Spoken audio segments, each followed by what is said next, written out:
Hey everyone, this is Tumpa and welcome to my new blog. এটা ছিল আমাদের বিয়ের পর প্রথম আরতি। বিয়ের আগে আমরা এই মন্দিরে অনেকবার এসেছি, কম করে 7 থেকে 8 বার তো হবেই। আর বিয়ের পর এই প্রথমবার এলাম এই মন্দিরটা। বিয়ের আগে আমরা ছিলাম লং ডিস্টেন্স রিলেশনশিপে, আর বিয়ের পরেও তাই। হ্যাঁ, একদমই ঠিক শুনেছ, বিয়ের পরেও আমরা সে একইভাবে জীবনটাকে কাটাচ্ছি। সবকিছুই সেই আগের মতোই আছে। একদিন ছুটি পেলে উইকে বাড়ি চলে আসা, সেই একদিনই দেখা করা আর একটা রাতের জন্য একসাথে থাকা। তারপরে আবার চলে যেতে হয় যে যার নিজের কাছে।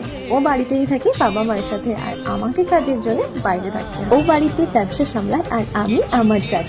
জানি না কবে দুজন একসাথে থেকে জীবনটাকে উপভোগ করতে পারবো, তবে হ্যাঁ, এইভাবে কিন্তু অনেক খুশি থাকা যায়। সেটা আমরা যখন একসাথে হই সেটা দুজনে খুব ভালো করে বুঝতে পারি। আজকে ফেরার পথে এনে চিকেন কাঠি কাবাব, যেটা দুজনের ভীষণ পছন্দের, সেটাই এখন ভাগাভাগি করে খাচ্ছি। আজকের মতন টাটা।